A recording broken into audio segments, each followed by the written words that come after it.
주셔가지고 예, 빨리 소개해 주세요. 예. 네. 지난주 이제 영도구의 흰여울 문화마을이 6년간의 도시재생 사업 마무리했습니다. 노후화된 건물의 열악한 환경 이런 것 때문에 사람이 떠나던 마을이 새 단장을 하고 관광객이 몰려들었지. 제2의 감천 문화마을이 댕깁니다. 그런데 좋은 것만 닮아야 될 낀데 감천 문화마을의 그늘까지 그대로 따라가더라고요. 사람과 문화로 마을을 꽃피우고 주민의 삶의 질을 끌어올리려던 취지와는 다르게 또 외지인의 부동산 투자가 이어진 겁니다. 집값은 오르고 집값이 감당 안 되는 원주민은 떠나고 마을에는 카페만 남게 된 거라는데 예. 마을 정비한다고 든 세금이 얼만데 이거는 너무 좋은 일 한 거 아닙니까? 지금 곳곳에 도시재생 사업지들이 이런 일을 겪고 있는데 도시재생 사업이 올바른 길을 가고 있는지 마을의 가장 중요한 원주민을 빠뜨리고 있는 건 아닌지 한번 뒤돌아봐야 되겠습니다. 예, 부산대 건축학과 우신구 교수와 함께합니다. 어서 오십시오. 어서 오십시오. 네, 안녕하세요. 예, 교수님 들어오자바람에 이렇게 휘청하셔가지고 깜짝 놀랐습니다. 오랜만에 와서 그런가요? 예. 아침 시간에도 모시는 바람에 자, 부산 흰여울 마을이 6년 만에 이제 도시 재생 사업을 마무리를 했는데 문제는 이제 일단은 좋은 점 주거 환경은 많이 개선이 됐어요. 예, 좀 소개해 주시죠. 네, 그 흰여울 문화마을 도시재생 사업은 2014년에 선정이 돼서 예, 예. 2015년부터 6년 정도 했는데요. 이 사업은 도시재생 사업이 여러 가지가 있는데 이건 이제 도시 활력 정진 지역 개발 사업이라고 합니다. 그래서 한 37억을 들여서 뭐 그 담장이라든지 골목길, 네. 그다음에 거기가 이제 비탈진 곳이라서 그 급경사로든지 그다음에 이제 폐공가 정비해서 쉼터를 만든다든지 안내센터를 만든다든지 뭐 그런 긍정적인 변화들도 있었죠. 일단 네, 동네 네. 전체가 좀 쾌적해지긴 했네요. 네, 과거에 비하면 굉장히 깔끔해졌고 음. 주민들을 위한 여러 가지 시설들도 많이 생겼습니다. 예, 네. 사실 저희 이 시간에도 교수님 모시고 여러 번 얘기했지만은 도시재생 사업에서 제일 중요한 게 주민 주도로 하는 게 아닌가 이런 얘기를 했거든요. 그래서 이제 여기도 좀 지역 주민 참여 이끌어내기 위해서 다양한 사업이나 교육 같은 것도 이루어졌지. 네, 네. 이 사업도 그냥 단순히 이제 뭐 그런 하드웨어 사업만 있었던 것은 아니고 네. 그 주민들을 교육하는 뭐 마을 학교라든지 그다음에 주민들이 모일 수 있는 그런 공간, 마을 쉼터나 사랑방을 조성한다든지 뭐 그런 것들을 만들어서 주민들을 역량을 좀 강화하는 그런 사업들도 있었습니다. 네. 그래요. 말씀하신 것처럼 분명히 성과가 있습니다. 그런데 이제 주민들이 그걸 체감하느냐라는 부분에 있어서는 이걸로 뭐 정량화시키기는 너무 힘드니까 뭐 기대에 못 미친 면도 있고 또 뭔가 부작용도 있고 교수님 어떻게 평가하세요? 네, 사실 흰여울 문화마을은 2000년대 중반에 그 뉴타운 사업이라고 기억하시는지 맞아요, 모르겠어요. 맞아요. 뉴타운 사업의 일부였습니다. 네. 그래서 하마터면 그 이제 아파트나 그 당시에는 무슨 그 명소처럼 이렇게 개발하는 완전히 없애버리고 그렇죠, 마을을 그렇죠. 완전히 없애고 새로 개발하는 그런 사업들도 있었습니다. 마침 뭐 다행인지 불행인지 그 사업이 이제 그 사업 뉴타운 사업에서 제외가 되어서 지금 이런 도시재생 사업으로 이제 바뀌고 있는데 뭐 전반적으로 보면 그 마을에 사라지지 않고 남게 됐다는 것은 굉장히 바람직한 거고요. 그다음에 이제 뭐 일부 카페 거리로 바뀌고 있다든지 외지인 투자가 많다든지 하는 그런 부정적인 측면도 동시에 가지고 있는 거죠. 양면적이라고 볼 수 있습니다. 네, 네. 네, 그 방금 말씀하신 부정적이다 하는 부분은 원래 이제 흰여울 문화마을이 문화와 사람이 공존하게 하는 그림을 그리면서 시작을 했는데 방금 말씀하신 것처럼 거의 상가 중에 카페촌. 82% 정도가 네. 다 카페고 뭐 예술 작가 공간 한 3개밖에 없다 이런 얘기도 들리고요. 그다음에 또 4년 사이 원주민의 30%가 마을을 떠났다 이런 얘기가 있더라고요. 네. 어떻게 평가하십니까? 사실 이제 그 지금 최근에 마친 그 도시재생 사업은 2015년부터 시작한 거지만 원래 흰여울 문화마을 사업은 2011년부터 시작했습니다. 네. 그 흰여울 문화마을 창작 공간 사업이라고 해서 그 예술가들이 마을에 들어가서 그 마을에서 같이 거주하면서 혹은 작업을 하면서 네. 마을을 바꾸고 벽화도 만들고 뭐 또 생활 공간도 같이 만들고 하는 그런 사업으로 출발을 했었습니다. 예, 예. 근데 이제 이렇게 이제 도시재생 사업이 예상보다 훨씬 빠른 속도로 그리고 더 넓게 알려지게 되면서 관광객들도 많이 들어오고 하면서 이제 원래 있었던 이제 그 했던 그런 문화 예술인들은 네. 이제 많이 나가게 되는 그런 결과를 가지고 오고요. 예, 예.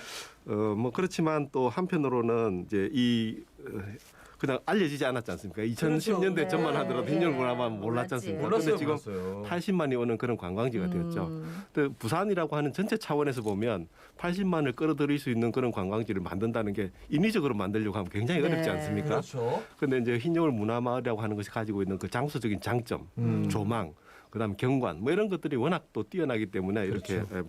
빠른 시간 내에 변하지 않았나 그런 생각이 듭니다. 그러니까 어떻게 보면 이게 알려지면 그러니까 정부에서 제도적으로 밑받침이 되고 뭔가를 통제해서 규율을 만들기 전에 민간 자본이 확 들어와 가지고 더 이상 손을 쓸 수 없을 만큼 빠른 속도로 발전한다는 말씀처럼 들리기도 해서 네네. 한편으로는 실제로는 예를 들면 이렇게 흰여울 문화마을처럼 이런 현상이 일어나는 곳이 모든 도시재생 사업이 그렇게 바뀌지는 않습니다.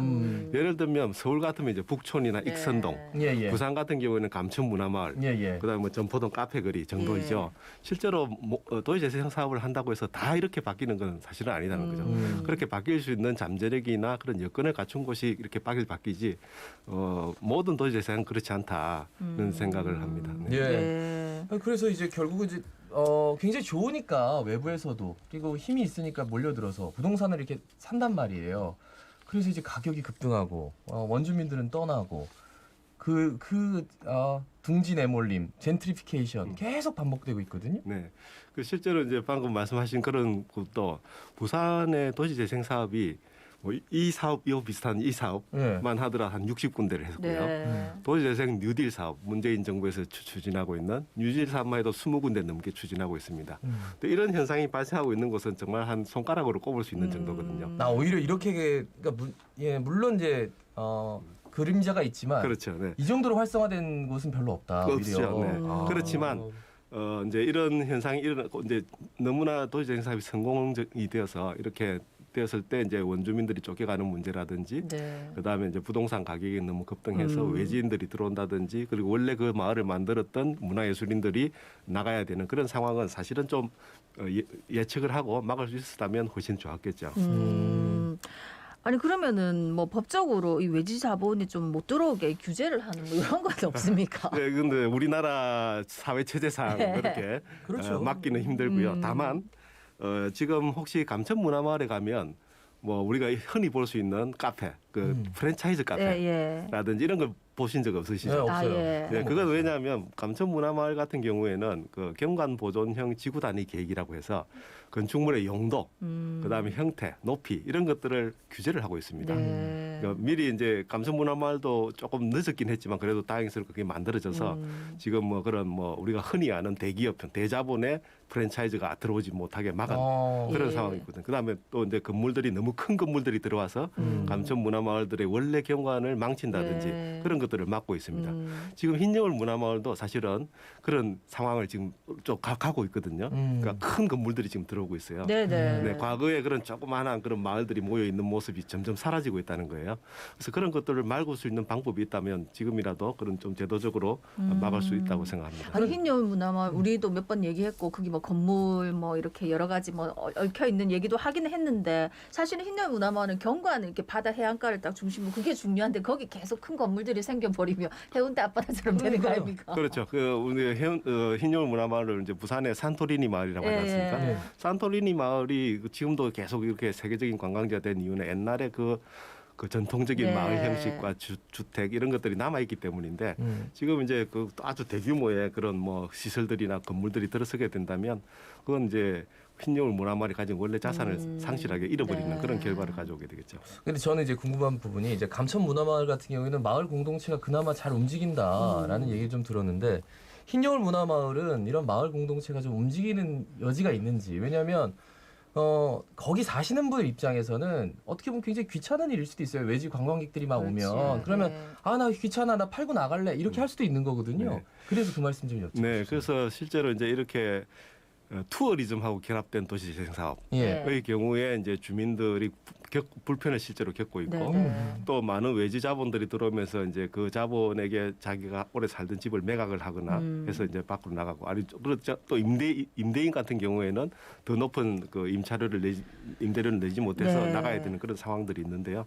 그래서 이제 최근에는 그런 그 원래 원주민들을 위한 그런 사업들을 이제 하려고 그렇게 사업에 도시재생 사업에도 많이 반영하고 있죠. 그러니까 원주민들이 어느 정도 여기에서 관광객들이 왔을 때 이게 파이가 생기면 좀 그 파이를 같이 나눌 수 있는 그런 여지가 지금 상태는 없는 것 같아요. 아닙니다. 예를 있어요? 들면 이제 감천문화마을 같은 경우에는 감천문화마을이죠. 예, 마을 협의회가 있어서 네. 그 마을의 지도를 판다든지 네. 마을 맞아요, 상회가 맞아요. 있어서 네. 마을 식당도 있고 그래서 이제 거기서 얻은 이익으로 마을 목욕탕을 운영을 하고 네. 또 마을 버스를 또 운영하고 있기도 합니다. 그다음에 뭐 명절에는 또 이제 그런 생활 필수품들을 네. 나눠주기도 하고요.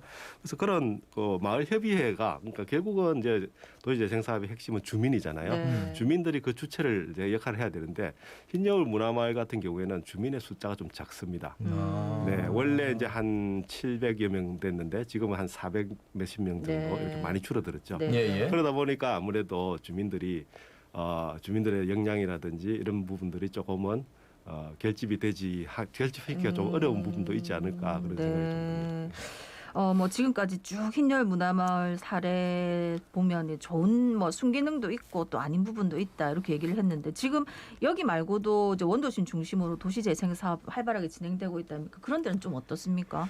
네, 그래서 아까 말씀드린 대로 부산에는 뭐 거의 크고 작은 걸 합치면 한 200군데가 넘는 네. 도시재생 사업들을 하고 있습니다. 흰여울 문화마을 부작용이 많이 나오고 있지만 더 큰 문제는 도시재생 사업을 했는데 아무 변화가 없는 것이 더 큰 문제입니다. 예. 그렇겠네요. 네, 그래서 그 사실은 말씀 오늘 처음 들어요. 사실 방송에서는 거의 안 다루는 부분이거든요. 네, 그래서 이런 일부 뭐 이제 언론이라든지 혹은 학계나 혹은 또 건설 산업계에서 이런 이제 그 몇몇 도시재생 사업이 가지고 있는 부정적인 부분을 이제 비판을 하면서 도시재생 무용론 같은 것들을 말씀하기도 하는데 실제로는 도시재생은 사실 도시 재개발과 같은 그런 사업이 안 되기 때문에 하는 것이거든요. 네. 그러니까 도시 재개발의 대안으로 도시재생 사업을 하는 것인데 도시재생 사업의 대안은 아직까지는 그렇게 많지 않다는 거예요. 그래서 지금으로서는 도시재생 사업의 부정적인 부분을 줄여 나가면서 도시재생 사업 지금 변화가 없는 그런 도시재생 사업들을 좀 더 활기 있게 만드는 것이 우리들에게 있는 더 큰 과제다라고 저는 생각합니다. 네. 그러니까 오히려 흰여울 문화마을이 이렇게 이슈화가 될 때는 그러니까 문제도 있지만 분명히 개선책도 있고 그러니까 이슈가 됐기 때문에 또 개선점을 찾을 수 있는 건데 그러니까 이슈조차도 안 되고 나아지는 것도 없고 그러면서 도시재생 무용론을 외치는 분들도 있고 그게 더 큰 문제다 이런 말씀이세요. 그렇습니다. 네. 그러면 앞으로 어떻게 해야 되는 겁니까? 그래서 이제 원주민들이 쫓겨나가는 문제 이런 네. 부분들에 대해서 이제 공공임대주택이라든지 특히 이제 최근에는 이제 LH나 부산 같은 경우에는 부산도시공사와 같은 그런 공기업들이 이런 그 원주민들을 위한 주거 부분들에 조금 더 적극적으로 투자를 해야 된다고 생각을 하고요. 그다음에 이제 그런 사례들이 이제 조금씩 전국적으로 보면 나오고 있습니다. 예를 들면 마산의 그 완월동의 그 사회적 주택이 만들어졌는데 할머니들이 사시던 그런 아주 열악한 그런 주거였는데 네. 그 할머니들이 그 오래된 저기 집과 조그만 땅을 내고 대신에 새로운 집을 짓고 거기서 계속 살 수 있도록 해주시는 거죠. 네. 해주는 아, 그런 사업들이 예. 최근에 이제 성공이 되어서 아주 좋은 모델로 네. 평가를 받고 있기도 합니다. 그러니까 어떻게 보면 낙후된 본인의 주택을 조금 더 개선해서 네. 쾌적하게 거기서 계속 누릴 수 있는 여건을 네, 네. 만들어주고 그렇습니다. 네. 거기에서 이제 관광지가 뭐 가능하다면 네. 그 관광지 취지 맞는 또 그 재생 사업은 계속 해 나가고 그렇습니다. 그래서 이제 도시재생 사업 시작을 할 때 그런 이제 예측되는 부작용들에 네, 네. 대해서 사업들도 같이 만들고 네. 해서 이제 예를 들면 또 땅값이 너무 많이 올라가 건물값이 너무 많이 오르기 전에 또 그 마을 자산화라든지 공유 자산화라든지 해서 마을 주민들이 이용할 수 있는 시설들을 남겨놓고 예. 그다음에 이제 그런 이제 투어리즘적인 그런 요소 카페라든지 이런 것들이 들어오는 것도 방법이라고 생각합니다. 아, 진짜 교수님 오늘 얘기를 딱 들어보니까 제가 평소에 늘 하는 말하고 일맥상통하는 부분이 있어서 반갑네. 애초에 좀 잘하면 될 낀데 꼭 문제가 생기고 나서 하는 거. 네, 네. 예. 그러니까 한편으로는 정말 뭐 이슈가 되는 곳은 차라리 낫다라는 표현이 또 우리가 도시 재생 사업을 또 2단계로 새로운 또 장으로 생각해야 되겠다. 여기서 한 단계 더 업그레이드를 시켜야겠다 이런 생각이 드네요. 자, 우신구 교수님 오늘 말씀 잘 들었습니다. 고맙습니다. 네, 감사합니다. 한지민 씨가 선택한 자동차 보험은